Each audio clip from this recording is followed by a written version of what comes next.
What's going on? Welcome back to the Random Show, episode number 56. With your gracious and cool and amazing and stupendous host, Agostino. I hope you are doing well wherever this stream is finding you. I hope you are doing well. It's a bit of an impromptu one, a bit of a quick one, just to kind of run through some things that I've kind of seen online that I kind of wanted to get through that I didn't finish in my previous podcast or last previous stream. So if you're around and you're checking this out right now, I do appreciate it if you watch it on the get back or on the or on demand, as DSP Phil Brunel would say. If you're watching this on demand, then I also do appreciate everybody that checks it out on demand. But yeah, as per usual, we're gonna run through some random topics. As per the name, most of the stuff is going to be, comedy based stuff. There's going to be some other shiz too that we're going to put in there, but we're going to try and make it as fun as possible and hopefully have a sterling good time in the process, because why the bloody hell not? Why the bloody hell not? Why the bloody hell not? So first things first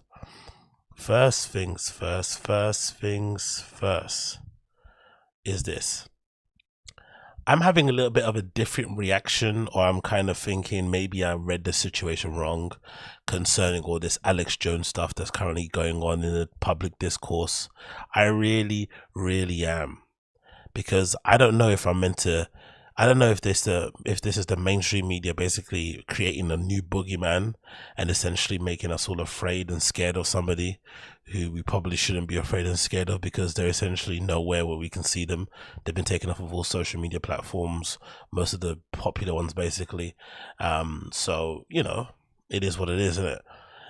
But I do feel like some of the reaction to Alex Jones is, losing his case against the Sandy Hook victims, having to pay close to $1 billion, has been a little bit over-egged. And I feel like they're doing it.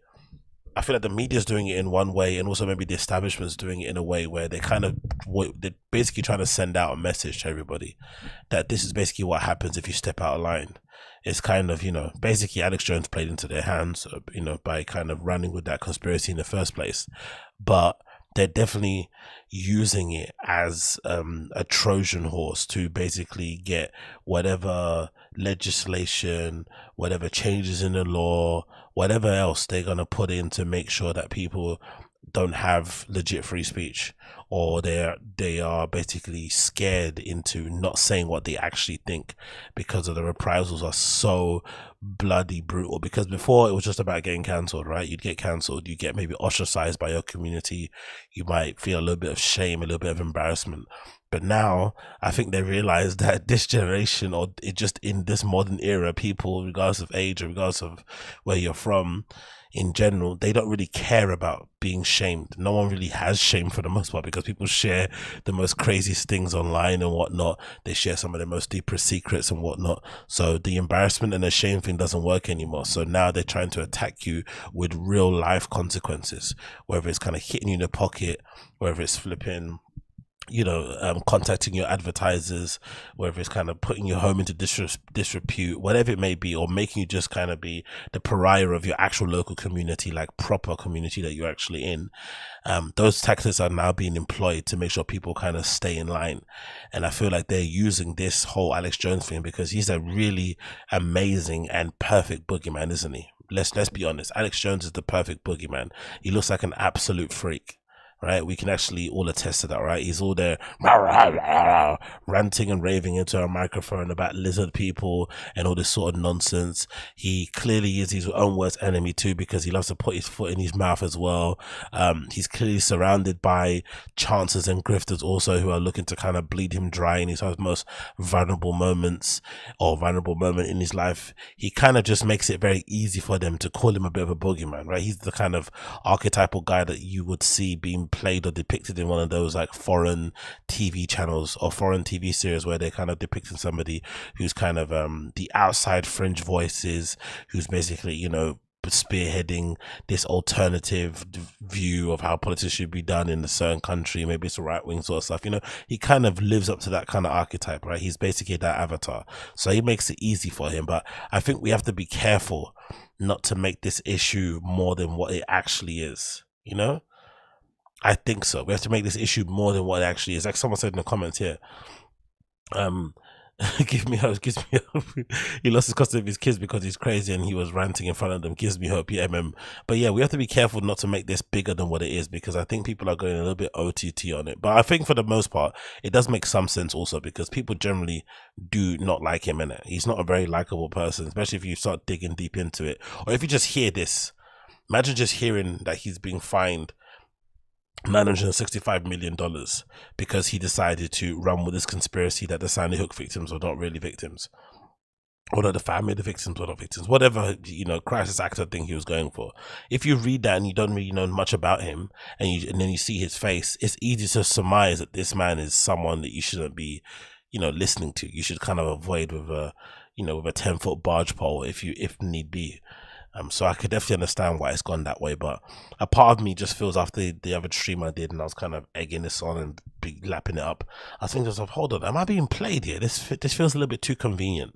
This feels a little bit too neatly packed. It's a little bit too done up in a bow. You know what I mean? Presenting it to you like, here's the bad guy. Here's a really strong and stern sentence. He has to pay this, crazy amount of money. Now everybody kind of get in line and don't let me see you do this again, or whatever. Do you know what I mean? It just feels a little bit too convenient. That's the only thing I'm kind of looking at it. But hey, but then this article, courtesy of embassy, because I'm curious about, because I've read some accounts, people are saying that if you get charged that amount, you don't actually have to pay it. So you might only have to pay like 10% of it or something. I don't know how it's going to work, but yeah, he essentially says he doesn't have the money anyway. So I wonder what ends up happening with it in terms of them actually receiving any of those monies, or if it's just more so a symbolic thing. But it's courtesy of NBC. The headline is, Alex Jones unlikely to escape historically high defamation award, legal experts say. The nearly $1 billion Connecticut jury ordered Alex Jones to pay families of Sandy Hook victims for calling the mass shooting a hoax is historically high. One of the info host questions will be unlikely to evade, the legislature said. Sorry. He may be forced to live in a subsistence type of life. Oh, okay. Now I understand how they're going to get his money. So basically anything he earns over a certain amount, or just earns in general, that will go to paying that fine. So essentially he'll be living with this huge debt over his head forever and ever. God almighty. He may be forced to live a subsistence life. Said the Richard Signorelli, a New York attorney and former federal prosecutor. He's always going to be watched. He's always going to be hounded, and he's not going to, I believe, be able to ultimately escape the ramifications of this wrongful act. The families of the 8 victims of the 2012 school shooting and an FBI agent who responded to the scene sued Jones for defamation of intentional infliction of emotional distress and violations of the State Unfair Trade Practices Act for telling followers that the massacre was fake and that the families were crisis actors on multiple platforms for years. In the trial solely to determine damages, because Jones was already found liable by the judge after refusing to hand over critical evidence in discovery, a 6-member jury handed down 15 individual awards that range from $28 million to $120, totaling a $965 million in compensatory damages. Civil legislators across the country said that they were astonished by the staggering film.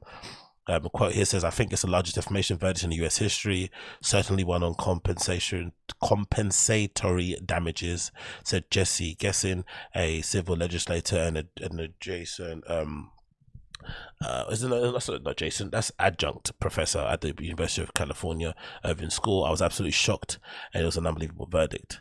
That's not even all. There's still a matter of the punitive damages, which will most likely be in the millions. The signal said that jury awards can often add up to billions on dollars. Mass tort cases, large sum after 20 children.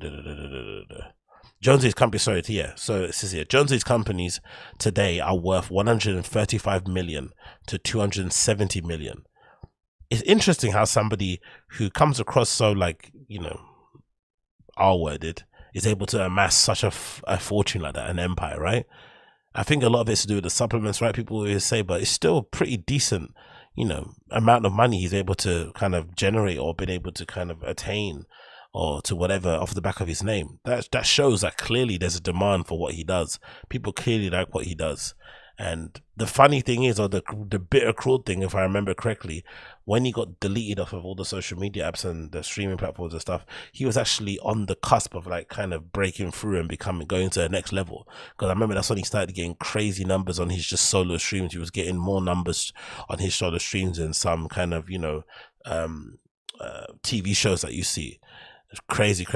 So there was a conspiracy behind that also, that they didn't want him to take over in that regard and become like an alternative news platform, which he was kind of slowly turning InfoWars into. It was kind of less about just him ranting and more about kind of, if you want to go and hear the alternative viewpoint on a particular story, go to InfoWars. But as per usual, Alex Jones shot himself in the foot. It continues. Forensic economist Bernard Pittingill, is it Pittingill? I said that Pittingill testified in August that another defamation trial for Jones in Texas. The figure was disputed by a defense team. An attorney for Jones did not return a request for comment by NBC News. The amount eventually paid out by Jones may be less, according to Ryan O'Neill, a defamation lawyer and professor of whatever that university is. Where the conclusion of the trial, he said there's still a matter of the post-trial motions, blah blah blah. Anyway, everyone's debating about the amount, but from what I can see, no one's basically saying he's going to get away with not paying it. He has to pay it one way or the other. So he's essentially effed himself until the end of time, really. But still, like I said, I'm still a little bit hesitant to kind of celebrate this, because I'm sure off of the back of this, they're going to introduce certain laws that are going to affect every single person who creates content online in some weird way. We're going to have to pay for the crimes of Alex Jones. I'm pretty sure we're going to have to, even if we don't agree with any of his political views, we don't agree with any of his conspiracies, or you don't even follow the guy, we're going to pay something as well off the back of this. It's bound to happen. I can't see it happening any other way, to be fair. So yeah, I guess, Alex will figure that one out, because he's a big boy. He will figure that one out. And then moving on to Alex Jones, I wanted to talk about this. This is an interesting clip. This is a clip courtesy of the Joe Rogan subreddit, where it's Alex Jones having a little interview with Steven Crowder, and Steven Crowder basically asks him flat out, like, why hasn't he gone on Rogan? And I guess Steven Crowder's eyes, because he sees Rogan as a ally, or that Alex Jones and Rogan are really cool friends, considering Alex Jones is going through such a stressful, monumental like part of his life where he basically needs all the help that he can get to kind of fight these unknown powers that be that are trying to bring him down. You would think someone like Joe Rogan, who has been quite sympathetic, and empathetic, whatever you want to call it, to kind of Alex Jones as a person. He's got that famous quote, Alex Jones is a great guy. He kind of goes out of his way to make sure that he mentions it. For the most part, I don't think he does it because he agrees with everything he says. I think Rogan just wants to be known. It's quite cool to know. I guess in Rogan's eyes, he probably sees it like, oh, I have a cool friend, right? Because he has most of his friends are kind of, maybe squares, or maybe they're all comedians or whatever, or people in his podcast. So it's quite cool in his eyes probably to just have a friend like Alex Jones in your Rolodex, somebody you can consider a friend who is completely different to anybody else that you know. But I don't think it necessarily means because they're friends that he endorses everything that guy talks about. Clearly not. But it's just interesting, this interview, because you can clearly see that Alex Jones is disappointed that he's not been able to go on Rogan and defend himself or kind of clear the air.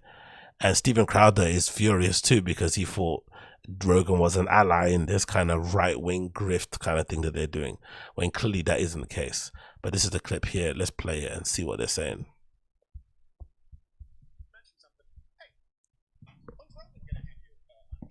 Oh no, I forgot to do. Is it playing? Is it playing? I forgot to do the flipping mic thing, didn't I? Of course I did. Of course I did.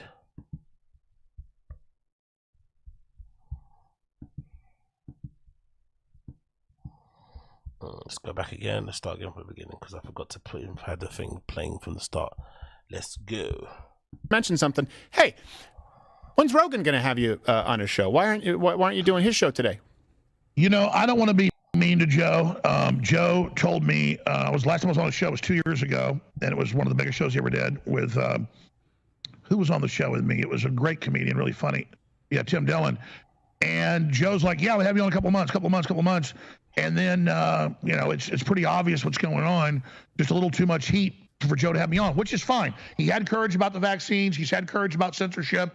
He's been criticizing the power structure. But He's not as hardcore as Steven Crowder, and I'll just say it. But at least he overall defends free speech, and I just don't think Joe can handle it. We were out at dinner about a month ago, last time I hung out with him, and it's his pet peeve not to bring it up. And I just said, man, it really helped me with this upcoming court case because the whole media is against me. If I could get on there and explain things. And he just said, Alex, you got, there's too much craziness going on. Let's just get through this. We'll talk about it later. So I'm not really worried about it. Obviously, I'm the big interview. Weirdly enough, that's actually a really good Joe Rogan interview. That's actually a really good Joe Rogan impression, sorry. Alex, you just imagine him saying that. The funny thing is that dinner he's speaking about is the dinner that Brenda mentioned in The Fire and the Kid. For some reason, Brendan Schaub was at this dinner with Alex Jones and Joe Rogan and probably some other people there as well. And I guess for some reason, they went out to this dinner, but it wasn't under the premise of like speaking about the case. It was just to hang out, which is why I say I think Rogan just thinks they're just friends. He likes to have like cool friends. Like, and Alex would be a cool friend to have in your Rolodex, right? Imagine people knew Alex and Jones in fucking real life. But I don't think the friendship he has with him is an endorsement of who he is as a person. Is a kind of like a justification or an endorsement of his politics or his worldview. So I think that's something obviously that he's clearly missing. But if you are Rogan and you do speak about free speech and your anti-cancel culture and all this malarkey, and to be honest, he had Alex Jones on a few times on his podcast when things were looking really tetchy for him in the mainstream eye, to suddenly now be like, it's too hot, it's a little bit weird, isn't it? But it also makes sense because basically, what is Rogan? 50, 60 years old. He's basically turning into a boomer in front of our eyes. He secured a massive bag with Spotify, but there's also, I'm assuming, going to be clauses in that contract where he can't bring Spotify's name into disrepute. He can't do anything crazy, or they'll just take away the contract, probably pull back the funds, whatever nonsense it may be. And those funds are going to be funds that can basically set his family up for generations to come. So should he risk his whole family and generation's future off of the back of a friendship?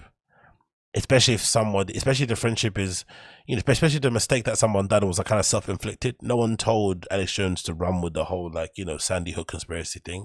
He did it out of his own volition. So should your friend step up for you and help you out all the time, even if you do put yourself in that, in the line of fire purposely? Who knows? But Steven Crowder's reaction is a more interesting one. Well, whoops. He'd won. He even said, "Listen, you're like nuclear weapons. It's a big deal to have you on. But I'm not worried about it. It's really a question for Joe." Because no, I know. I'm just asking because you talk about how you're hanging out with him, and not only, if not him, he has a bunch of friends who could have you on. He has a whole podcast network. I don't really have that. You've been to our studio. It's really just me. I'd love to grow it eventually with other people and be able to throw more support behind folks. But right now it's me behind the desk. On the courage scale, Steven Crowder's a 10, Alex Jones is a 10, and Joe Rogan's an 8. And I'll take an 8 all day over our enemies that are at a 0. Of course. And so I'm nothing but thankful to Joe for all the heat he's taken having me on. Right. And so I totally understand it. And you know what? I don't want to give out any inside baseball here, but I'm just going to leave it at this. I'll tell you off air if you want, but it's private. The very same people trying to silence me. Amazing. I don't want to give any inside baseball, but let me give you inside baseball. I'm not going to get into it on air, but there's been some real harassment of Joe and stuff that's gone on. Oh, I know. Yeah, I know that's happened with him, and people are, and I'm on that. I'm on that list as well. So I know we all deal with it, and it's not. That's why I say for people out there who are watching, if you're listening right now, by the way, on YouTube, please hit the like button, hit the share button. Leave a comment below because you won't find it in the algorithm. Is you going to advertise a mug club in between his interview with fucking Alex Jones? No way. And I do ask that you join up at Mug Club. I do ask that you go head, or if you want to. This is an information war. It absolutely People should be flooding you with funding. The grift is impeccable, right? I'm being cancelled. No, say edgy thing. Say thing that goes against the mainstream thought. Say something that goes against the collective sort of hubris or whatever's going on at the moment, right? And then be shocked at everyone pushing back, and then use that pushback as an opportunity to say you're being cancelled and you're being cornered and you're being silenced, and then ask your supporters and your viewers for funds in order for you to fight back, quote unquote. It's a good grift though. It works. one of the only professional people doing top flight comedy and analysis. I mean, it's better than the production on like these late shows that have giant budgets, 20 times your budget. People should flood you with support, and more importantly, word of mouth, because I know that's the real donations, gifts. That's what comes in my head when I think about it. Donations, gifts. That flipping meme of what's his face?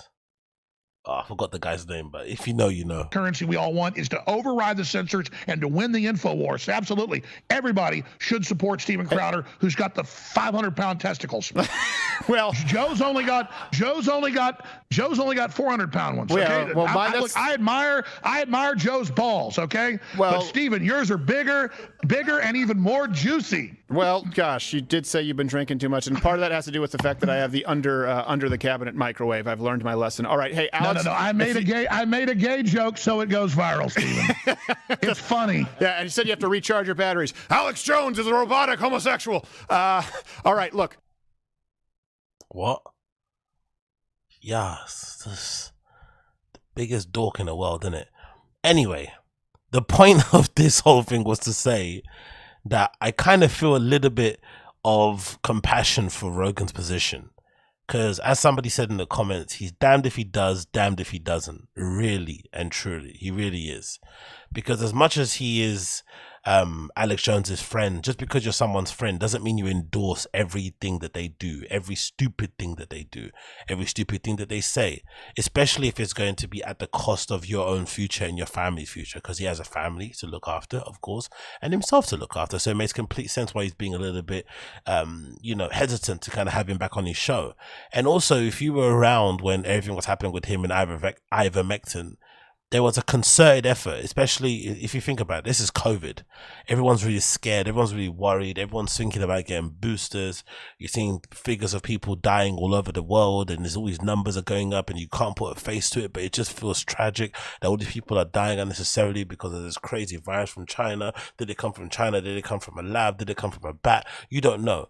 And everyone's scared and getting crazy. And then Joe Rogan pops up, one of the most influential voices out there, who doesn't really act like it. He kind of just does his own thing, and then he decides, you know what, I'm not gonna take the vaccine, I'm gonna do alternative medicines. He caught COVID too, don't get me wrong, but he's gonna do alternative medicines instead of getting the COVID inactive vaccine, because he doesn't think it's something that he needs, because he's fit and he's healthy and he does kettlebell swings and he goes in a cold bath and stuff. It's stuff he actually said, which is hilarious, but he did alternative medicines. Then if you're the establishment and you want people to be controlled and you want them to all kind of oblige and flipping what's that word called, you want them to oblige and you want them to acquiesce, somebody like Rogan, who's really anti kind of mainstream, but is also incredibly popular, more so than some of the biggest mainstream channels out there and personalities, it makes sense why you'd want to go after him so hard to get him out of the pain, especially during that emotional moment in history where everyone's scared of COVID anyway. And they tried really hard, and it nearly worked. Somebody as rich as he is and as influential as he is nearly got cancelled off of the back of that COVID stuff, because they just wanted to get him out of the paint for their other ulterior motives. And like I said previously, I'm pretty sure that Spotify deal isn't just, hey, you do a podcast and we hand you the money. It's definitely got some terms and some stipulations and some requirements that need to be met. And if they're not met, or if some things are broken, then that money goes away. And that's a lot of money to go away. Do you know what I mean? Especially if it's money you banked on or you're working with, or stuff that he's using to build his comedy club or to do other ventures, or just things that he's just set for his family for the future. That is stuff that he needs to kind of take to heart and take to heed of. So I completely understand why he's being hesitant to kind of have Alex Jones on. And Alex Jones also, he hasn't necessarily covered himself in glory during this trial. He's been effed over by his lawyer, who kind of did a really bad job. I think, what did they do? They did that horrible thing where they accidentally handed over his phone records and stuff, like just crazy nonsense stuff that he's been kind of subjected to with whoever represented him. But just how he's been going on, the ranting and the raving outside of the courthouse, the stream that he did live where he's sort of like smiling as some of the victims are crying in a court and saying there's no money, and just being a real kind of dick about the whole thing. He hasn't covered himself in glory. It hasn't necessarily been, I think a lot of people thought this would be like a humbling moment for Alex Jones, but it hasn't actually. It's done the opposite. And I think people are going to see what happens when the Nori interview with Kanye drops. I think people are going to be shocked to hear what he has to say, because people assume if you just take things away from these people who have these ulterior fringe views, that they're somehow going to acquiesce. They're going to be like, okay, cool, sorry. They're going to kiss the ring. They're going to fall in line and just going to continue walking down the street like lemmings. No. If you take away something from them, if you tell them they can't say things, if you find them whatever, it just basically emboldens them. It emboldens them even more. And now he's probably seeing that they're, in Alex Jones's mind, he's probably thinks the state is using these families, as flipping agents to come and tear him down and all this sort of nonsense. It's going to have definitely the opposite effect. But I think for fans of Rogan, it probably is an eye-opener in general. That you're seeing this guy who was really anti everything and would probably, the Joe Rogan maybe 10 years ago would have probably had Alex Jones on off the back of this. But he's definitely changed. Like I said, he's becoming a boomer in front of our eyes. I think for me personally, the change I saw that was really kind of revealing as him as kind of a person was definitely when the whole Bryan Callen and Chris D'Elia stuff happened. Don't get me wrong. They're probably not the best examples to use in terms of cancel culture, because what they were accused of was pretty crazy. Right, getting accused of rape and getting accused of basically what the assumption was that Chris D'Elia was diddling kids, which obviously he wasn't. But that's the assumption because the girls were really young and he was trying to hear out people that were turning a certain age or whatever it may be. But all that stuff was really tetchy and really hard to jump on. But considering how much Rogan was speaking about the Louis C.K. thing and how he thought it was unfair and he didn't do anything wrong and blah, blah, blah, and it was anti-cancel culture for the tea, and every podcast was like some story out there about somebody getting cancelled for having an opinion, whatever it may be. It just really was strange to me at the time when that stuff with Bryan Callen and Chris D'Elia happened, and he didn't even like address it like, hey, those are my friends, but I'm not going to speak about it. It's nothing I can do, but I pray for them. No, it wasn't like that. It was just like he completely like memory hold them. They didn't even exist. He refused to speak about it for a long time. Didn't refuse that if their names were brought up, he changed the subject expertly. He hasn't had them each back on again anymore. It's been pretty crazy, to be fair. Do you know what I mean? It's been pretty crazy to see happening in real time. So I understand why he's doing it. Things have changed. My realizations came along that time, but also understand in his position, fighting everyone's battles is probably not the right way to kind of go about things, especially if you want to maintain your wealth and your position in society. You kind of got to mind your business, innit? You kind of got to mind your business. But yeah, big up Alex Jones, basically trying to use Steven Crowder as a way to get back on the show. I don't think it's going to end well for him if he keeps on doing that, to be fair. Most likely he's going to get a surprise. But yeah, let's jump onto this other video clip that we got here, courtesy of the Fighting Kids subreddit, which features a hat wearing, sunglass wearing, short sleeve hoodie wearing Brendan, basically butchering the name of a very popular movie to make a point, which is pretty funny. Well, it's not popular, it's like a cult favorite, innit? But I thought this was pretty hilarious. And his reaction to it is fucking hilarious too. It's like getting annoyed that people are laughing at your mistake. But yeah, this is pretty cool. Let's see this. Yeah, he kind of gets, oh, I'm sorry, I messed up the name of a movie, but it was around, I messed it up, but I kind of got it right. So he was kind of annoyed that somebody even corrected him in that verse part. Then I guess the laughs were too much and he had to kind of join in with it. But it's hilarious, isn't it? How are you going to flipping mistake a movie called Tropic Thunder with Hot Topic? It's like, what? Unless maybe he thinks what the guys are wearing are garments you can maybe attain from flipping Hot Topic in the first place. I'm not really too sure.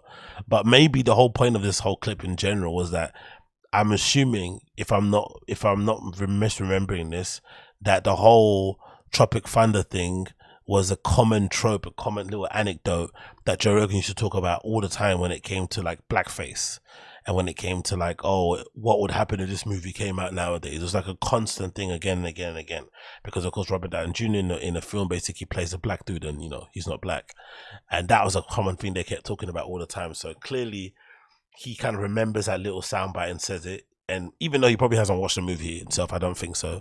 I really doubt that Brendan sat down and has watched Tropic Thunder before, in my opinion. Maybe he has, but I really doubt it. So if that's the case, that would make a lot of sense, innit? You just hear something Joe Rogan says, you parrot it, because it kind of, you know, lends itself to make you look smart, like you're somehow cultured, that you kind of somehow have all these references. But then because you don't really know what you're talking about, you end up butchering it in the first place anyway when you end up talking about it. It's fucking incredible. I fucking love it. Hot topic. Maybe it's revealing what he kind of goes out to flipping buy in terms of fashion. And talk about fashion too. If I'm not mistaken, that's a short sleeve hoodie, isn't it? Have you ever seen a short sleeve hoodie before? That's pretty crazy. Yeah, someone said so. It's just like a whole topic flipping manager, but that's pretty crazy, right? Also, he's just like a manager from like. Have you seen this? Have you ever seen somebody wearing an outfit that is a combination? Because that hat is giving who are those girls? Was it those girls that do that thing every year during like fall? I think there's like Christian girls, right? They wear like brown and shit. That's the only people you still see wearing those hats. Because for a minute, those hats did kind of populate, you know, normal culture, like normies. And it wasn't just like, you know, valley girls or like, you know, whoever that kind of girl is, that Christian girl aesthetic. But the fact that he's wearing these kind of things is really interesting. Like nowadays, because you don't really see even those kind of like douchey dudes who wear like ripped jeans and have, you know, ironic tattoos. They don't even wear these hats anymore. That was a thing that they used to do, right? The big hat with the shirt, the jeans, and the flipping, you know, Saint Laurent type boots. But he's still rocking his stuff. And I don't know where you buy short sleeve hoodie t-shirts from. Why would you need a short sleeve hoodie t-shirt? Why? And you don't need to wear a hoodie because you've got that hat on. It's such a bizarre outfit, in it, with those glasses. It's the kind of outfit you put on when you want to like show that you have a personality, right? That you have a little thing about you. Like, let me put on all these accoutrements and go ahead. It's like that guy that you see at a hostel always carrying his guitar everywhere that he goes. He goes to his room, he gets his guitar, he goes sit down, he gets his guitar, he goes to the bar, he gets his guitar. Like, he's always got his guitar with him all the time, like it's a fucking dog. And usually those guys are the ones that, you know, they want you to ask them about their guitar, they want you to ask them about their travels, about a tattoo, about some jacket that they got, because that's the only things that they kind of, you know, use as a personality trope thing to kind of pull people into have conversations about stuff. It's flipping annoying. But yeah, the hot topic is legendary. Oh mate, that's a fucking good way to start it, I think. Hot topic. Oh, absolutely incredible. Now let's see this. This is a clip courtesy of the Chris D'Elia, what is it? Podcast with his brother called, is it called Lifeline? I guess that's what it's called in the background. And it looks like somebody messaged in a pretty interesting question that looks like it might be a troll. I'm not too sure if it is or if it's something that someone's asking sincerely. But either way, it's an interesting one to put out there. It's an interesting one to put out there. So let's put it on there. Let's get it up. Boom, boom, boom, boom, boom. Boom, boom, boom, boom, boom. Here we go here. What do you think this is? Well, is this a plant or is this a real person? This is the question here, because they asked a question that kind of is something people have been talking about on the subreddit about whether or not Brendan kind of copies Chris D'Elia's mannerisms and stuff and some of his jokes, which is understandable because they're close friends. But I guess when you see it done so blatantly in, you know, on content, it does come across a bit weird. But let's see how they answer this question. Yeah, definitely do that. Okay, next. Oh, this short video probably won't do me justice in admitting that I am the funniest person in most rooms that I'm in, which I'm sure you two can relate to. So this is my question. Mm-hmm. If you're the funniest person in the room and other people in the room catch up on why you're funny, and then they start picking up your mannerisms or delivery or pauses, timing, any of that, and then start using back your own personality on you, but shittily, like 3 levels less funny or attractive or whatever you're going for than the originator. So that's my question. For one, do you notice people do that? 2, does it bother you? Because then you almost have to like reinvent yourself. Like, all right, now that funny shit that I had going on for years is no longer funny because of these fucktards, you know? You got to keep it moving. moving. Part of my language. I think we could swear, right? Yeah. But yeah, that's my question. People steal it from you, using your own shit back in your face shittily to do it or to not. Shittily. Chant? What? Thanks for the show, guys. Shittily. Yeah, I mean, that's been happening since. Ooh. No, I'm helping. Okay. Busting. Ooh. A ghost coming. Ooh. All right, cool. Go ahead. Yeah, I mean, that's, if you're funny, that's been happening your whole life, get fucking used to it, man. Yeah. Yeah, and it's. I think it's good because it makes you be funnier and funnier because people will try. They'll like it. They'll do it. They'll ruin it, or they won't, or just you fucking keep doing it. It can be annoying. I get it. Remember when He knows. Oh, really, dude? I was in high school, I had like this thing that I would do. I don't even remember what it was at this point. I genuinely don't remember what it was. But Tim Chung would do it, and I would be like, "Oh, I remember what it was." It's fucking so hard to explain, but we was like, remember that whole thing where we'd be like, "Yeah, anyway, we would do that." Yeah. So Tim Chung would do it, and I'd be like, "Bro, you gotta stop doing that, man." You fucking confronted him? Yeah. What did he say? He was like, "Why?" And I was like, "Because it's what I do, and like it fucking makes me not want to do it." Whoa. And that's so ridiculous. That's now to so think about it. confrontational, Yeah. dude. It was on the phone. But Did you guys fight? No. And he was like, "So I can't do it?" He's like, "I can't do it." I was like, "I don't know, man. It's just like when I do it, I feel like I'm doing it like you're doing it now, and I want to do it the way I do it." I mean, it's so ridiculous. I was fucking 15, you know. Not to be weird and stuff, but have you ever seen two brothers who have the same haircut? Is that like a thing? Maybe like a white people thing. I don't know. Maybe obviously you see it twins, but two brothers that had like the same trim is a bit weird, isn't it? Like they both got long hair. Usually when there's two brothers, like one has long hair, one has like a shaved head, or one does it different. Like it's just they try and be different. They don't want to look like each other. Like it's a bit strange, isn't it? Like they're not even twins. When it's twins, it's understandable. It's a bit creepy, but it's understandable. But these guys are like, I don't know how much age separates them. A decent amount, I'm assuming, right? And they're like, they've got the same haircuts. Why is that? It's really strange. I'm looking at it and they kind of look like each other. Like, do you know what I mean? They've got the chains, they've got the tattoos, he's got the mustache, he's got the little stubble thing going on. Twin pervs, someone said in the chat. It's a little bit like, why are you guys like so alike in that regard? Like, what's going on there? It's a bit interesting. I'm not really too sure why that is or what the deal is, but hey. So dumb. Anyway. Yeah, exactly. Yeah. And so, wow, so stupid. So anyway, it was so stupid. But that's what happens. You got to reinvent yourself. But by the way, dude, once the second people catch up with your funny shit, it's old. It's old anyway, man. But here's the thing: if they're doing, Oh, I saw a bit of a bingo wing there. Or my eyes mistaken me. The second people catch up with your funny shit, it's old. It's old anyway, man. Chris Lee is getting old, man. Damn. but here's the thing: if they're doing it as he says so eloquently, shittily, then Oh, look, he's got 2 rings on. and just keep doing it because you're the only one doing it well. Non-shittily. Yeah, be the only one that does it funny. Yep. Yeah. Also, it'd be hilarious if he sent his video in and all of his friends were watching the video and they're like, "This guy, he's not even the funny one." Right. He's the one that takes from the funny guy. He's the taker, dude. Yeah. I think that all you got to do is just keep plowing ahead, dude. And also, well, I make a career of it, right? Like funny is like I go on stage and I make jokes, but like. So I got a whole fucking internet. People are saying like "sit deeper," this and that, or like saying people life say rips. it to me online. I don't like that. Everybody stop. But "sit deeper" is our thing. But they it's say not it even to something I me made. though. Oh, but it's your thing too. But they don't do it. Okay, I'm done with these brothers going back and forth. But yeah, they do black people have the same haircut. Are you kidding me? All right, Detox Nixon, you got a point. Fair play. You got a point. We do have the same haircut.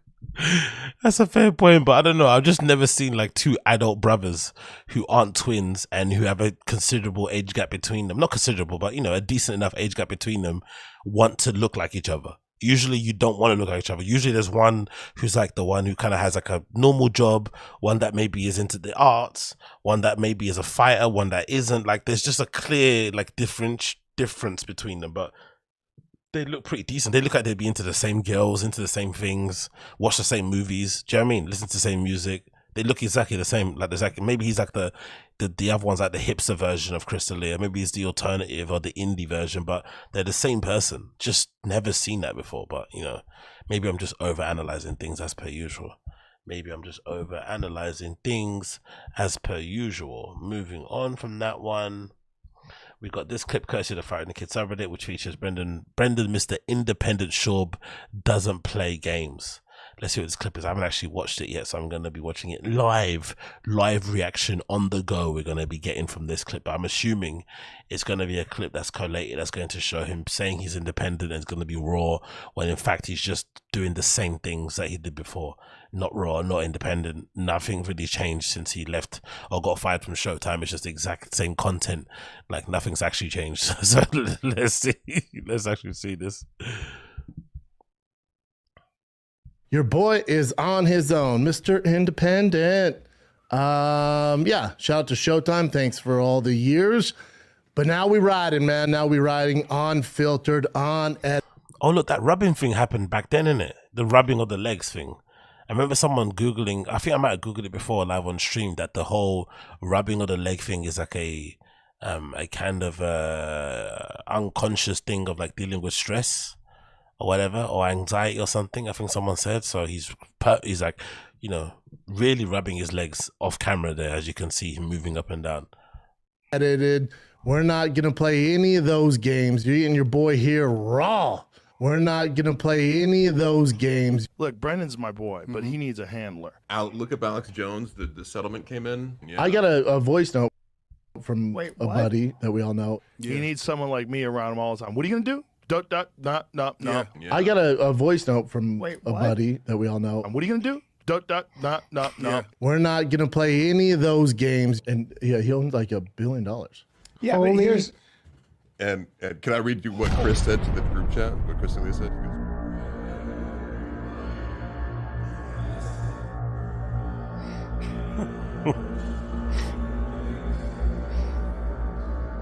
Unfiltered, unedited. What are you going to do? No. Yeah. Wait, can we get the Alex Jones impression? Mr. Independent. Your boy. Yeah, nothing's really changed in it. All that kind of dancing and striking out. And like I said previously before, it doesn't really matter, right? It doesn't really matter if he got fired or if he left anyway. It doesn't matter really. Fired off whatever. He had a good run at Showtime. It was a sick opportunity. He got to make loads of money, which paid for a lot of things that he basically was able to enjoy. Probably able to, you know, pay for staff, rent out studio spaces, buy studio spaces. It was good ultimately. But it's just the unnecessary lying about it didn't make any sense, right? The embellishing of the truth, acting like they were fighting to keep him on when they clearly weren't and they clearly don't care. I don't know, man. I don't know. I just don't see the point in lying about the whole thing, because the actual real story would have still been quite good to kind of use people to rally behind you. Like, hey, they booted me off. It didn't quite work out, but I'm going to try and make this work. You know, me, I hustle. I always push forward. I've got this new studio ball. We're going to be doing this. We're going to be doing that. We're going to make it interactive. We're going to get the fans involved. I don't know, whatever. You can still sell it that way, and it's still a pretty decent story. You don't need to lie. But the lying about it and the trying to make it seem like everyone was chasing after you and trying to hold you and trying to keep you there when that clearly wasn't the case, because we saw all the little movements that Showtime was doing that basically indicated they weren't going to keep him on. The whole Ariel stuff, the BC and Luke stuff. It was clear that there was clearly going to be a split somehow, right? It was just whether or not who kind of, you know, blinked first.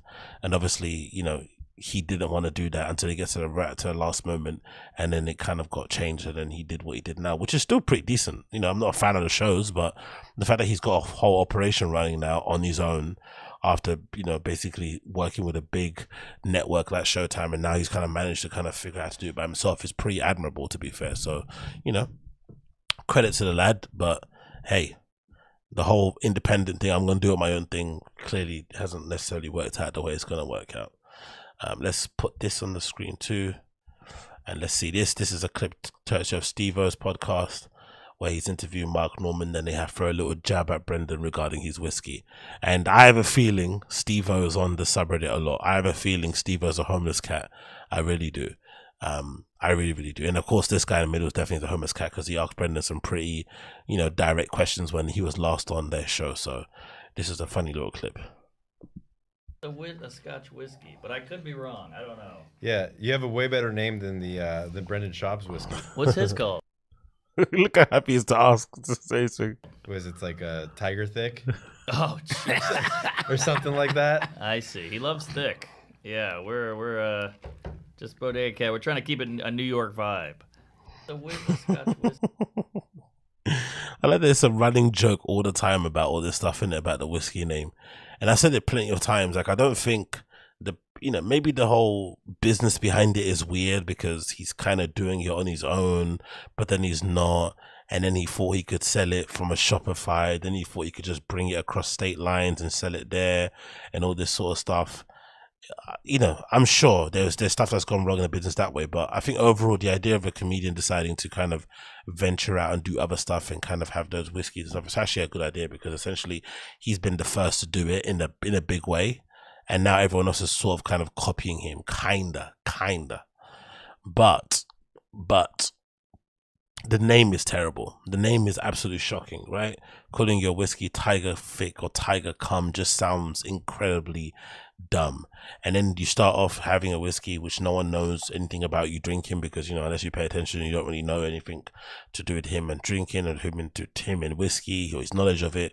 And then you launch it and then you set it at a price of, what is it, like $70 to $80 or something. You completely kill any prospects of you having normal punters walk in and basically want to try something new and grab it off the shelf just to kind of mix things up. You can immediately make it like a top tier whiskey where people have to consider paying for it or kind of work it into a calendar or save up for it. It just doesn't make any sense. It's very, very, very, very strange.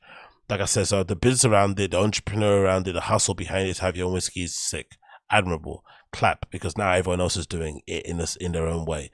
But to price it the way he did, to distribute it or to try and distribute it by basically forcing clubs to take it wherever you go to perform was insane, and clearly it didn't taste good.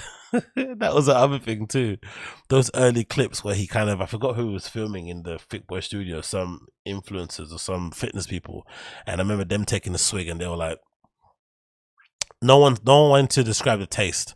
Only until now you hear people saying how tasty it is, but before in the start, even Bryan had a sip once and put the glass back down again. He didn't sip it again, and I don't think I've seen him drink it on camera again ever. So all those things kind of worked against him in general, but it's just very, very strange. Man, he probably should have been better off. Like I think I mentioned it before, but I don't really know how it works. But how these celebrities are doing their flipping liquor deals is that they essentially just license things, right? It's like a white label thing. So you name it, baby. You might choose a blend from a selection of blends, and then that company basically does all the other stuff for you. They pack it, they do all the logistics, they do all the flipping legal stuff, whatever it may be. They handle that stuff, and you just basically the face of it. And I guess the money isn't, or the margins aren't as good as when you do it totally by yourself, but you also, it's a whole entire business sector that you need to kind of be on top of. So it makes sense to kind of put that on there like that. How am I going to get rid of this? Oh, they've got this flipping spam bot things happening again. Okay, they're gone, thank God. But yeah, it makes complete sense when that happens that way. It really, really, really, really makes sense. But anyway, let's move on from that one and let's go to the next clip here. We're going to be rattling through all of these things to make it all work. Where's the other one? Where is it? We spoke about that already. We spoke about this. Oh, let's play actually the last half of the show Strickland. We haven't done that yet, have we? Let's play the last half of the show Strickland because that interview was absolutely barnstormingly amazing. Let's play that and then we'll move on to the next bits. Fucking walked up. Whoa. I know you walked up, but let me go. Cool. This is part 2 of Sean Strickland on Food Truck Diaries. Might be one of the best interviews he's ever done, unironically, because Sean Strickland comes on fire. He destroys Ronda Rousey. He destroys, society on the whole. That everybody gets it from Sean Strickland. This is absolutely incredible podcasting, incredible TV, incredible content, and he is legitimately could be a comedian if he wanted to. He's got an axe to grind. He loves to rant. He's got a chip on his shoulder. He's got a really interesting and disturbing background and wild stories and whatnot, and he's a bit of a throwback, so I think he's really cool. Honestly, I'm a big fan of his. He was talking about suicide, and I was like, Dad, you should fucking do it. You should fucking do it. I was like 17. I was like, your wife left you. You're unemployed. You're a fucking drug addict. Your life sucks. Like, you should fucking do it. I took the gun, put it to his head, put his hand on it, said, Do it. Didn't fucking do it. Died at 50-something of cancer and miserable. Fucking miserable. And now you could all look at that and be like, oh, Sean, you advocated for suicide. Look, I didn't advocate for suicide. Yeah. I knew that he would have been better off, and he died miserable. Fucking cancer, chemo. He was so fucked up on drugs, by the time he figured out he had cancer, like it was everywhere. Yeah. Fucking miserable. And this is the last thing I'll say on that. There's this guy, solid guy, holds pads at PI, and he was telling me that he OD'd. And me being an asshole, I'm like, oh fuck, were you partying? You're trying to fucking take a nap. He's like, oh well, it's a little bit of both, And I told him so with my dad. I said, let me tell you something. There's people like my dad who you can give them $1 million, $1 billion, and every day here they're gonna wake up miserable, vindictive, fucking shady. Doesn't matter what circumstance they're in, they're a miserable fuck. And that's why I gave my dad the gun. And it was more of like putting a dog down. Yeah. Like let me put him out of his misery. Put you out of your, I know this sounds fucked up. Yeah, just a little bit, mate. You describing your dad as a dog and describing that he wanted to give him a gun to put him down like God is maybe a little bit fucked up, but we move. And I told that my buddy, and I'm like, listen, I don't think you're that fucking guy. You're a good guy. Yeah. You're a happy guy. I see around here. You have a good personality. I don't think you're my dad. Yeah. But if you are my dad, I'm going to be the first motherfucker. Hey, aim for the head. And where was your mom during all this? I fucking staying somewhere else. Okay. Yeah. Oh, where do you think? Do you think his mum popped out to Target or something, fucking Brendan? Do you think she popped out to get some milk? Do you think she's on her way back from the flipping roller disco or something? Of course she's not in the picture. What do you think happened? Where was your mum in all of this? In the garden. Tending to her plants. Like what? Oh. Sean, I think a lot of your perspective, and it's gotten you pretty fucking far. You're number 7 in the world, and you win this next fight, you fight for a world title. Don't you think a lot of your perspective comes? You grew up fucking rough, dude. That's why you relate to these Russians. That's but why it's you relate also, to the Dagestanians. but again, it's also going back to that. You guys think that the land of plenty lasts forever? The land of what? The land of plenty. You guys think that America lasts forever? It doesn't. You look at the economy. You look at where it's going. Like, yeah, we're in some trouble. The softness of the world, it's gonna revert back. The land of plenty, America, is not gonna last forever. Agree.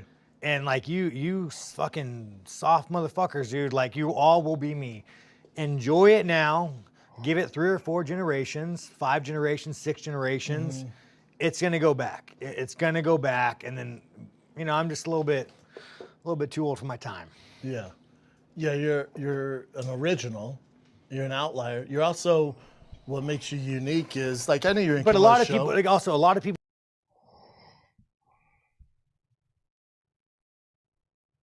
Oh, for goodness sake, hurry up. But a lot of people, like also a lot of people like me though because Also I realize he doesn't really have anything to say. Like even interview stuff, I think Sean Strickland's been so unpredictable, such a wild card, that he's completely thrown him off his game. So he doesn't even have like questions to kind of center the conversation back to something. You know what I mean? There's nothing there. He completely threw him off. Like he doesn't know how to deal with it, which is why I have a really hard time believing when Brenda says, oh yeah, when hecklers say something to me, I absolutely light them up. I don't believe he lights them up because he doesn't know how to respond to chaos. And essentially, if you're getting heckled on while you're on stage, that is sort of like chaos at work, right? That's somebody purposely or maybe, not knowingly, unknowingly, trying to disturb your set, right? Trying to basically make it all about them. But he doesn't know how to handle this. So if you can't handle this, how can you handle somebody on stage or in a crowd basically trying to kind of put you off or kind of make it all about themselves? It doesn't make any sense really to me. I represent a lot of people. Where the dads got drunk, beat the fuck out of them. Correct. I represent a lot of people. Still doing something positive. Yeah, I mean, if it wasn't for this, dude, I would have fucking probably either been a serial killer or been in jail. Like, yeah, but you did. You're doing this number 7 middleweight in the world in the UFC, which is tough to get to, my man. Yeah, no. Let's just scoot past him admitting that he might be a serial killer. and talk about his UFC rankings. I could have been saying, yeah, but man, you're like top 10 in the world. So what? Again, it is, dude. But yeah, I just think a lot of people kind of relate to me, and like my fan base, they understand what it's like to be like especially being a white guy. Correct. Like, yeah, he agree. Oh yeah. Is that the one thing you agree with, right? It's hard for the whites out here. Yeah, please tell me more. You hear a lot of like, and this is my fan base. You hear a lot of this whole white privilege, and now you come to me like, dude, I was cutting the locks off the water main. Yes. Like I didn't have electricity sometimes. Yeah, you grew up rough. So you have like this white jaded population. And he didn't, by the way. He didn't. Let's be sure about that, because if you believe what you read on the Finding Kids subreddit, Papa basically pays for a lot.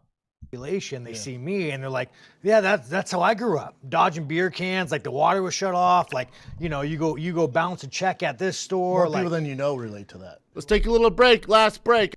God damn, he looks rough in it. That's what being a road dog and balancing the books at home does to you, innit? Because he looks rougher than rough. But again, this is all self-inflicted and can easily be fixed. This is just not sleeping well. This is obviously clearly drinking loads of alcohol, drinking tons of booze, bloody blah blah blah, and dressing like a redact. But the face, that's gone for a lot of punishment already, which doesn't make any sense really. Because you imagine if you're like, I don't know, maybe it's me being naive. I would imagine if you're kind of making your own timetable and you're kind of working on your, you're kind of moving to the beat of your own drum. And you basically got your whole, life in your own hands, and you're making money by just talking into a microphone to a kind of adoring group of fans who still lap up what you do and still buy tickets to come to your show. It should be a pretty easy life, especially for them. There's not much real innovation or invention going on in the Vic Boy studio place, right? Except for maybe the set. But what they talk about and how the shows are structured are basically the same. Why do you look like that then? Do you know what I mean? It should be kind of easy sailing now. You're kind of in autopilot. You know what you're doing every day. You know how long the show lasts, rough structure of it, which hasn't changed throughout the years. So why should he look like that? Do you know what I mean? It's just unnecessary. So again, it's all self-inflicted basically. But we're not gonna finna watch this ad because who cares?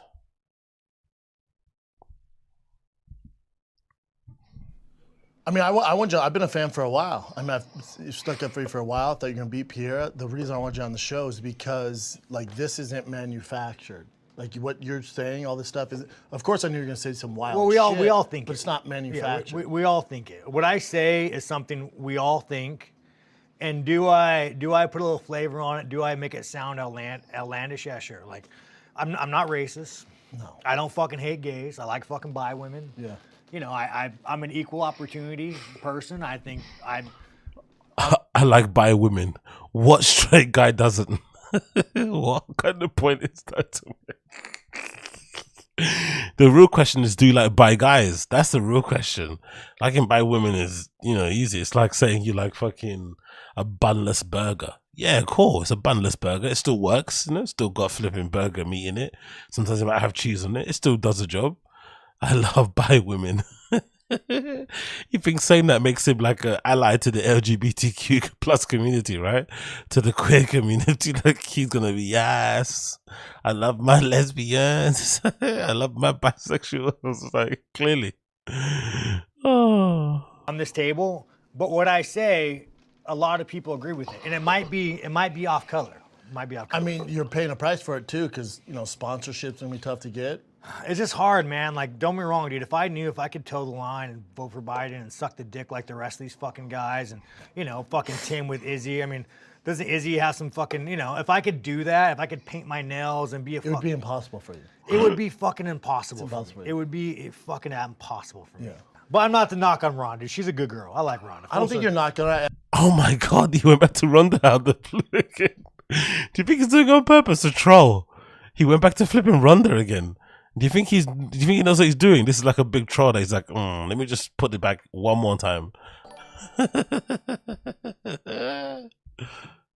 Dude, again, I know you don't like perspective, but you grew up a fucking tough life, man. How many times is he going to mention grew up tough? We know. We clearly know. Anyone that kind of says a story about handing their dad a gun when they're, on the process of killing themselves and telling them to do it probably didn't grow up, flipping playing catch with their dad in the park. You could assume so. Tougher than most. But so that's gonna be your perspective. Not tougher than most, dude. Like I met motherfuckers, dude. From what you grew up with, it's all good, dude. But here's the thing, it wasn't easy. But the crazy thing is, though, dude, like I grew up, like my life compared to some motherfuckers I know is fucking Disneyland. Sure. Fucking Disneyland. Sure. So it's like doesn't matter though. Yeah, but I just think that, dude, America. That's why you're such like a rugged, hardcore dude. Yeah, fuck. Dude. But you've changed because you have better perspective now, right? Better perspective. Don't turn that shit on me. I changed because you got matured. You grew up. Because I got out of my environment and I got exposed to the world. That would be perspective, Sean. Fucking A. No, but you're splitting cunt hairs on me right now. No, I'm just saying, dude. That would be you got a different. You can call it whatever you want. Yeah. We won't say perspective. The word perspective triggers you. You know what it is? I had I'll tell you why. I had a lot of people help me as a child. And it wasn't the white principals, it wasn't the white teachers. Like a lot of people who helped me, like especially the MMA, Mexicans, black guys. Yeah. So you got you take somebody who I had these deep racist thoughts from like.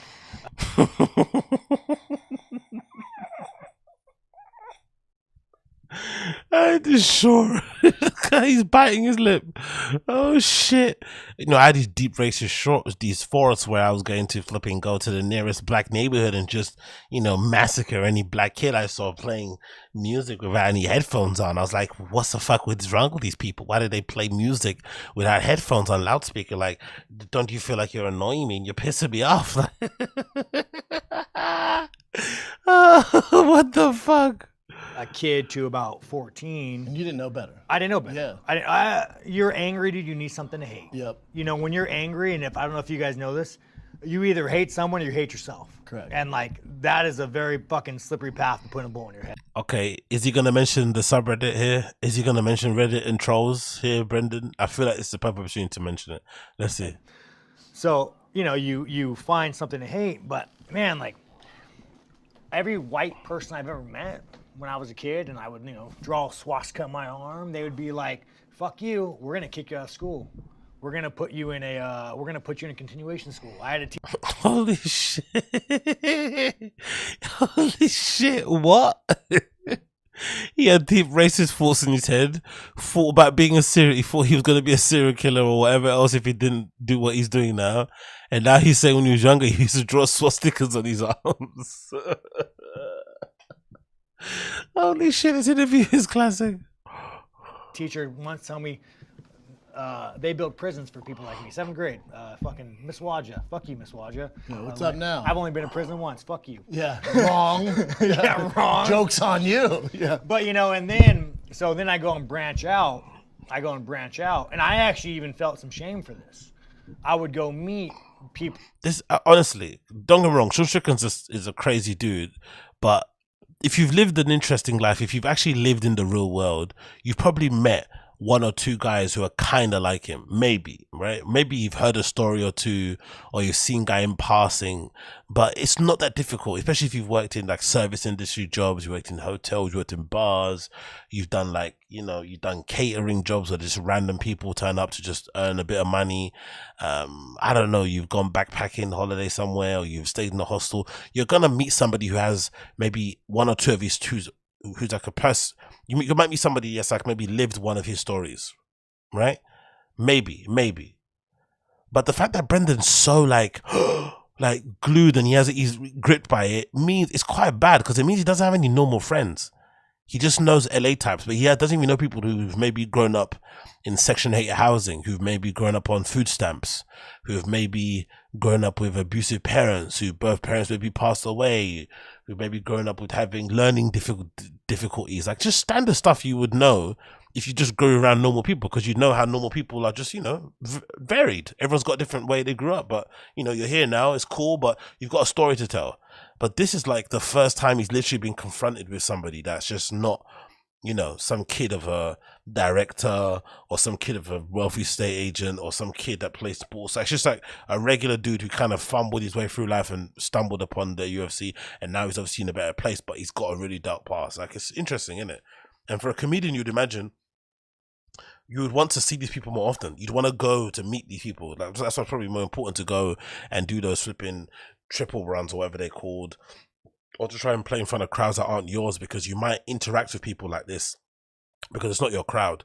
You might make friends with somebody in the audience that's like that and whatever it may be. So maybe that's something he's kind of missing in his comedy, the fact that he doesn't have many of these interactions and he's kind of enamored by it in general. People of color or Mexicans, and they would like grew up in a shitty neighborhood, and you know, I started realizing I have a lot in common with you guys. Mm-hmm. Like me and you guys are the same. Mm-hmm. Like, you know, the Mexicans, like my buddy David Gomez, you might be in jail for murder. Man, I miss you, buddy. I hit you up on Instagram. Where the fuck you at? But you know, I started realizing, man, me and you guys are the same. Like me and you guys are the same. And then I started really like looking at my perspective, like, fuck, dude, like I almost don't like white people anymore. Is this fucking possible? Yeah. All the white people in my life, they fucking shit on me. They kicked me out of fucking school. They fucking abused me. You know what I'm saying? All these things. And all my homies, I'm like, man. So it's kind of like this weird awakening to me where I'm started realizing, like, and it even got to a point to where like it almost swapped. Where like I'm like, you know, fuck you, man. Yeah. Like fuck you, Mr. Fuck you, Mr. White Guy. You fucking guy. Oh, what did you say? Fuck you, black something. You rolled it back in again. What did you say there? Fuck you, man. Yeah. Like fuck you, Mr. Fuck you, Mr. White Guy. Oh no. Brenda said that. What did he say? Black what? Like, you know, fuck you, man. Yeah. Like fuck you, Mr. Fuck you, Mr. White Guy. You fucking guy. So then, how'd you get into your first MMA gym? So I knew this guy. So the first MMA question, the first question that he actually wants to say, comes around here.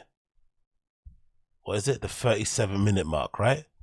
God almighty, bro. He got so thrown off by the entire interview. The only question that he actually went to ask in his whole interview comes around the 37-minute mark. Pretty diabolical, to be fair. He completely threw him off, Sean Strickland. I got kicked out of school. And I mean, I was just going to do it. What grade? Oh, fuck. I think I dropped out at 10th grade. Okay. I got kicked out in 9th grade. Yeah, Proven, big up. No, you're not late, you're early, man. So, dude, I was just angry, man. I was fucking angry, dude. I bet. Like, you know, people love this whole, like, Jeffrey Dahmer thing. Mm-hmm. And I'm not trying to eat motherfuckers and fuck dudes. Yeah. But I understand what that's like to fantasize about something and fixate on something to a point where you start trying to act it out. So when I was younger, I don't know, dude. I fantasized on violence. Like I wanted to fucking kill somebody. I wanted to fucking stab somebody. That's the anger you had coming from as a child growing up. Yeah, so I started fantasizing about it and putting myself in situations to where like, you know, just like every other guy who fucking wants to kill somebody. Sure. What?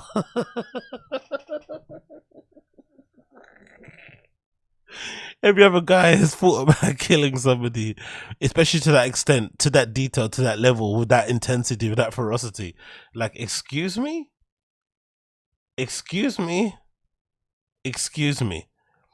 Why wasn't this clipped or edited in any way to kind of make this clip? I don't know. You start fantasizing about it, and you start putting yourself in situations, you start thinking about it, and you start going through the fucking motions of it, which I was doing when I'm talking about like 14, 15 years old.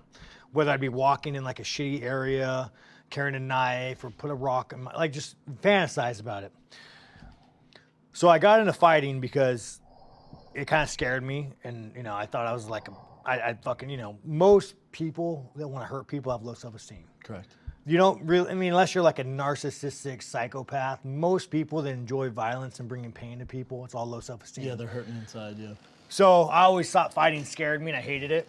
So I went to a gym just because like I didn't want to feel like a bitch, and I fucking loved it. First time I was ever happy. All the anger went away. Thank God. Yeah, man. Fuck, dude. But yeah. Anyway, I'm going to leave it there. This is fucking intense. Yeah, exactly. No interruptions. Actually, talking about interruptions, we're going to switch it. But yeah, this is flipping crazy, man. What an absolute great episode. Unironically, you know, for flipping Brenda, because I'm sure he's not happy that he's had to basically sit there and have this guy basically dominate and take over his entire thing. But let's Let's carry on with this. Where is it? Let me see if I can find it.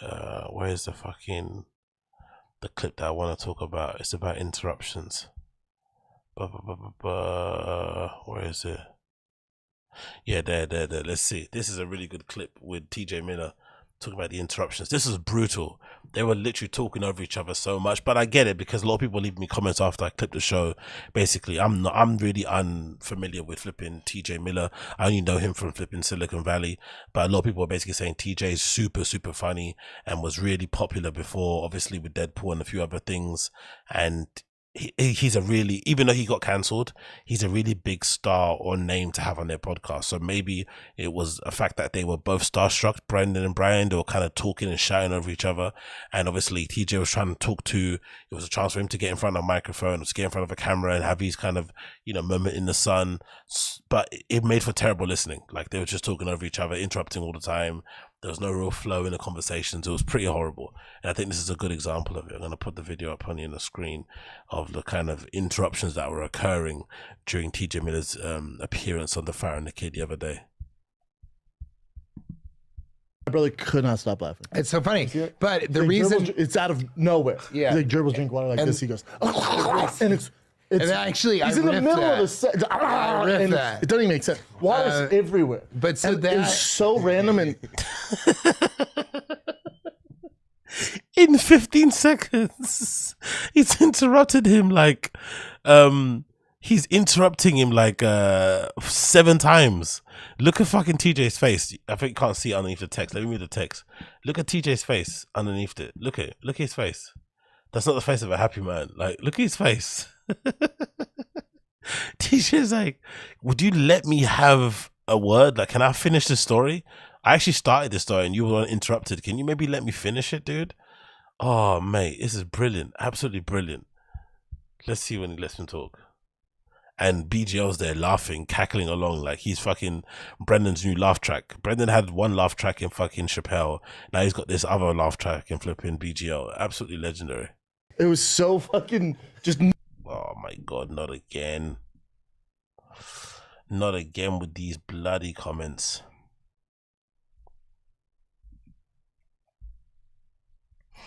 Let's go again. Nobody would definitely. It is ridiculous. It's called meticulously ridiculous. It was absolutely ridiculous. You guys ever see? It's out of nowhere. Just you guys ever seen a gerbil drink water? It's just like, and wet so for the rest of the show. I love shit. Wet. It's the best. Yeah, and so I think comics appreciate that's it. the greatest. That might be the greatest bit of all time. So actually. Yeah. That's fucking He didn't even get a chance to say it in that 30-second bit. He didn't even get a chance to explain it. He just railroaded him the entire time, telling him his comedy bit, right? Oh, fucking incredible. What an incredible show this is. It really has gone beyond the pale, and they just turn up, kind of go through the motions, no real passion in what they do anymore.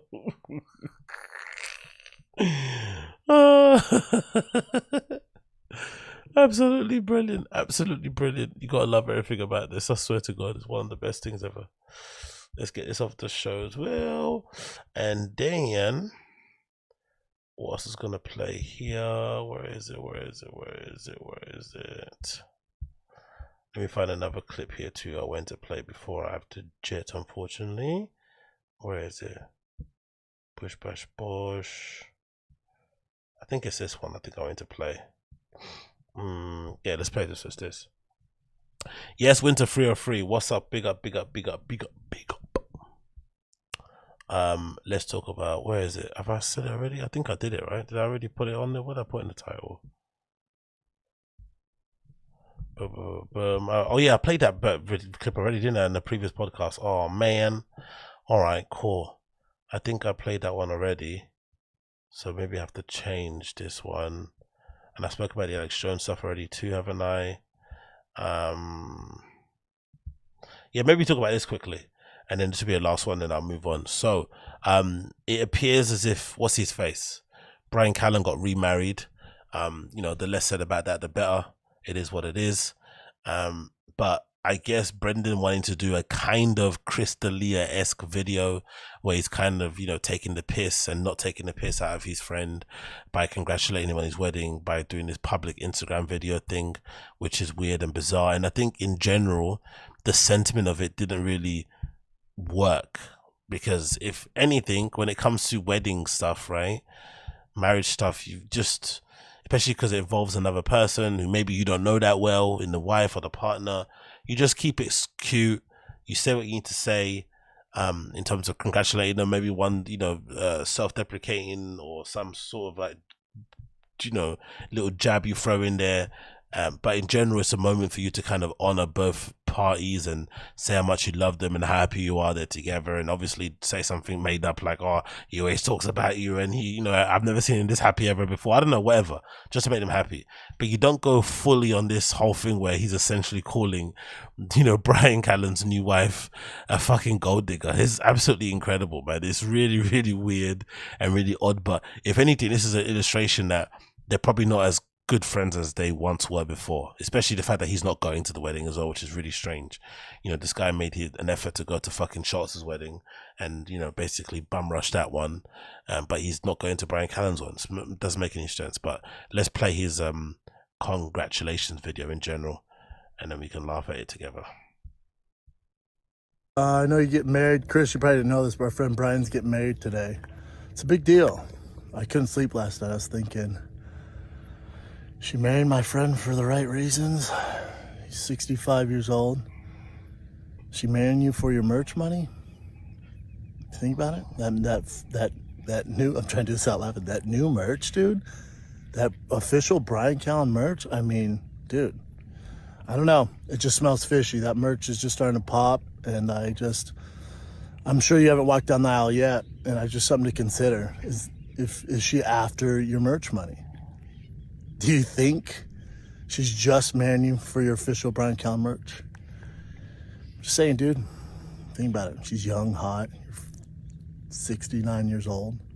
I don't know. It just smells fishy, Just something to consider. Dude, I don't want to start any shit. I know you get married today, but, I mean, that merch. What's up, B? So very strange. Very, very strange. And no real funny jokes in it.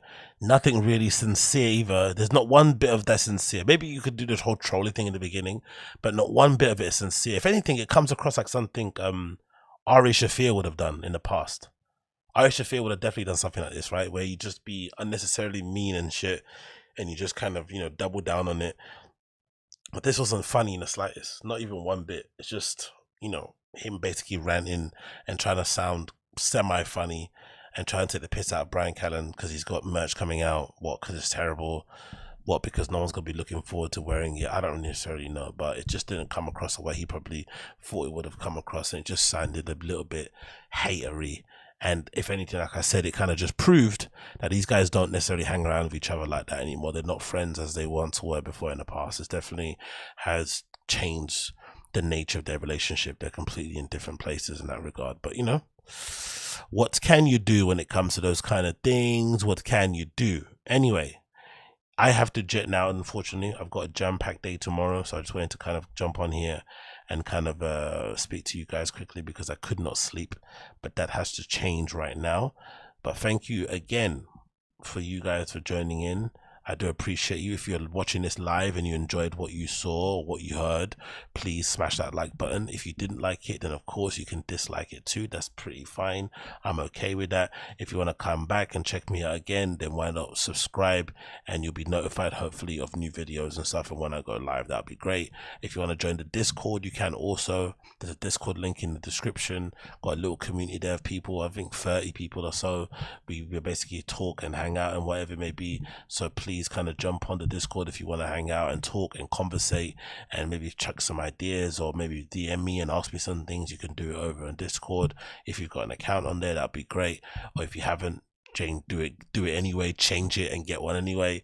But yeah, big up everybody that joined in. I do appreciate you as per usual. Thank you for hanging out with me. It's been an absolute blast, and I'll see you guys again very, very soon. Big up everybody in the chat. Big up Proven. Big up Winter303. Big up Jack Miner. Big up Koila. Big up Hasibi. Buta, it says there. Big up Super Jello. You know, everyone I was in here. Dylan Dietz. Eric P. Eric's Peace on ball hairs. Thank you everybody that were joining in. I do appreciate you, and I'll see you guys again very, very soon. Take care.